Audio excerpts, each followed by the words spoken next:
আজ কথা বলবো হালিম নিয়ে। যারা হালিম খেতে অনেক পছন্দ করেন, আমার মনে হয় আজকের ভিডিওটা তাদের অনেক ভালো লাগবে। তাহলে শুরু করি। প্ল্যানিং করেছিল জিয়া ভাই, দেন এগ্রি করেছিল ববি আপু, তারপর এক প্রকার জোর করে সাথে করে নিয়েছে আমাকে। যাই হোক, সেই সুযোগে ভিডিও করার সুযোগ হয়েছিল। Thanks for that, special thanks to Zia ভাই অ্যান্ড ববি আপু। ফুড নিয়ে যদি কিছু বলতে হয়, আমি তাদের কাছ থেকেই ফুডের টেস্টিং বা কোয়ালিটি যে ব্যাপারটা বুঝতে পেরেছি বা শিখেছি বলা যায়, বিকজ অফ তারা ফুড লাইক করে। আসলেই তারা ফুডের কোয়ালিটি জাজমেন্ট বা কোয়ালিটি মেজারমেন্ট তারা অনেক ভালো বোঝে আমার চেয়ে। সো আসুন শুরু করি। আমরা অ্যারাউন্ড 7:30টার মধ্যে পৌঁছে গিয়েছিলাম মোহাম্মদপুরে রেজাউল শাহী হালিম অ্যান্ড স্যুপ কর্নারে। গিয়ে অনেকক্ষণ দাঁড়িয়ে থাকলাম, আমি বাইক নিয়ে গিয়েছি। আধা ঘন্টার মতো দাঁড়িয়ে থাকার পরে তারপর ববি আপু এবং জিয়া ভাই আসলেন। এতক্ষণ পর্যন্ত দাঁড়িয়ে দেখলাম এই সামনের দুইজন ব্যক্তি যারা স্যুপ বাটিতে ভরছেন, উপরে বেরেস্তা, তারপর হচ্ছে লেবু বা টেস্টিং সল্ট টাইপের জিনিসগুলো পরিবেশন করছেন। তাদের ব্যস্ততা কখনোই কম ছিল না। তারা লং টাইম মানে কন্টিনিউয়াসলি একের পর এক বাটি ভরছেন, কাস্টমারদের সার্ভ করছেন, দেন আবার কাস্টমার আসতেছে, আবার ভরছেন, মানে কন্টিনিউয়াসলি এই ব্যাপারটা আমি দেখছিলাম।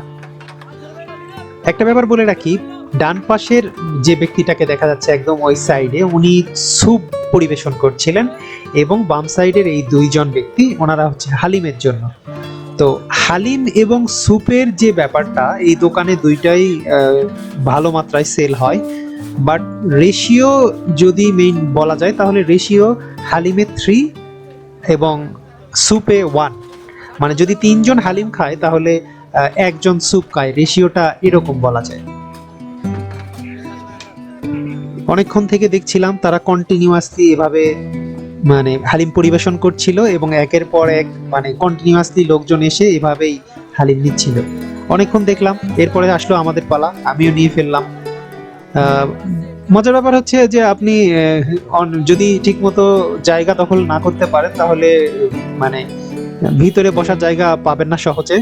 আপনাকে জায়গা খুঁজে নিতে হবে বা একটু ওয়েট করতে হবে। ডেফিনেটলি ওয়েট করার পর পিক আওয়ারে তারপর আপনি জায়গা পাবেন। এরপর অনেক দৃষ্টি আকর্ষণ করার মতো একটা ব্যাপার, মানে চোখের দৃষ্টি কেড়ে নেয় এরকম একটা ব্যাপার। খাবারের টেস্ট, কালার, কোয়ালিটি আমার মনে হয়েছে যথেষ্ট। অ্যাজ এ স্ট্যান্ডার্ড, হালিমের স্ট্যান্ডার্ড যথেষ্ট ভালো। আমরা হালিম খাওয়ার জন্য পাশের দোকান থেকে পুরি নিয়েছিলাম বেশ কিছু। আমার মনে হয় পুরি না নিলে শুধু হালিম খাওয়াটা একটু বেশি রিচ হয়ে যায়। যাই হোক, তো আমরা পাশের দোকান থেকে বেশ কিছু পুরি নিয়েছি, তারপর খাওয়া শুরু করেছি। আমার পাশে বেশ কিছু লোকজন ছিল, তারাও খাচ্ছিল। হালিমটা ভারী ছিল, অনেক ভারী। আমার মনে হয়েছে হালিমের কোয়ালিটি যেরকম হওয়া উচিত সেই স্ট্যান্ডার্ডের দিক থেকে এই হালিমটা যথেষ্ট। বেরেস্তাও খুব বেশি দেয় নাই, যে বেরেস্তা অনেক বেশি বা ধনেপাতা অনেক বেশি, মরিচ অনেক বেশি, এরকম না। আপনি চাইলে বেশি করে নিতে পারেন, বাট ওরা স্ট্যান্ডার্ড মেনটেন করে দিয়েছে। আমি পুরি ভিজিয়ে ভিজিয়ে খাওয়া শুরু করেছি, অনেক টেস্টি ছিল আসলেই। ভিতরে মাংসর কথা যদি বলি, আমি 3 পিস মাংস পেয়েছি, বাট মাংসগুলো যথেষ্ট সেদ্ধ ছিল। মানে আমরা বাসায় যেভাবে খাই সেরকম সেদ্ধ ছিল। আই মিন একদম শক্ত এরকম না, একদম গলে গেছে এরকমও না, মানে স্ট্যান্ডার্ড ছিল। যাই হোক, সবার খাবার দেখছিলাম আর ভিডিও করছিলাম।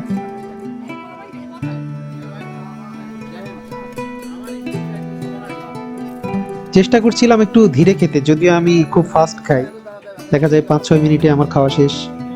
বাট চেষ্টা করছিলাম একটু স্লো খেতে, টেস্টটা নিতে, এভাবেই খাচ্ছিলাম। তানভীর ভাই একটু মজা করলেন আমার সাথে। আমাদের মধ্যে শুধু একজন প্রথমে নিয়েছিলেন স্যুপ, আমরা সবাই হালিম নিয়েছিলাম। বাট স্যুপ খেতে খেতে দেখলাম ববি আপু অলরেডি শেষ করে আরেকটা স্যুপের অর্ডার দিয়েছে। দেন আমি আমার খাবার কন্টিনিউ করছিলাম আর বারবার দেখছিলাম। পুরি খাওয়া শেষ, এখন ডিরেক্ট খেতে হবে, বাট অনেক ভালো লাগছিল।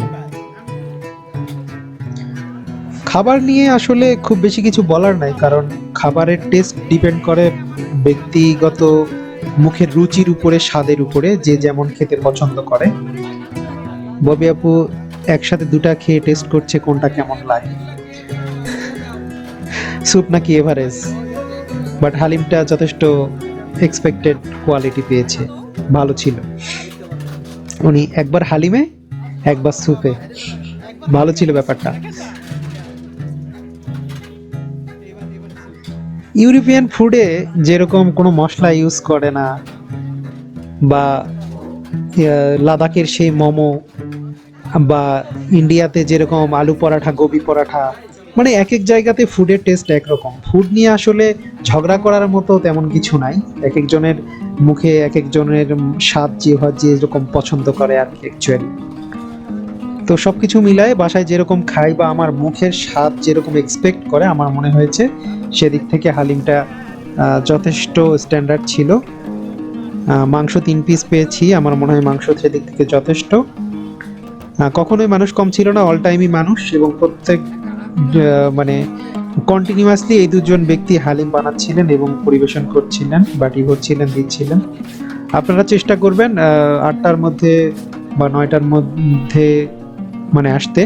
এরপরে আসলে হয়তো তারা সার্ভ করবে, আমি জানি না কতটুকু বানায় ডেইলি, বাট আমার মনে হয় 8:30 9টার মধ্যে চলে আসলে ভালোভাবে খাওয়া যাবে।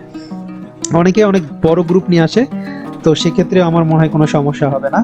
স্যুপের ব্যাপার দেখলাম, হ্যাঁ অনেক মানুষই স্যুপ খাচ্ছে, তবে রেশিওটা 3:1 এরকম আর কি। স্যুপও ভালো, আমার টেস্ট লেগেছে, আমিও খেয়ে টেস্ট করে দেখেছি। ওভারঅল সব কিছু আমার ভালো লেগেছে। এক ফাঁকে বলে নেই, আমি ভিডিওটা শ্যুট করেছি DJI Pocket 3 দিয়ে, 4K 30 ফ্রেম এবং ISO 800 দিয়ে করেছি। লো লাইট কোয়ালিটি যথেষ্ট ভালো ছিল। আপনারা যারা ব্লগিং করতে চান বা ব্লগিং করার জন্য DJI Pocket 3 কিনতে চান, আমার মনে হয় আমার এই ভিডিও দেখে, আমার এই চ্যানেলে যে ভিডিওগুলো আমি রিসেন্টলি করছি সবগুলো ভিডিও এই Pocket 3 দিয়ে করা।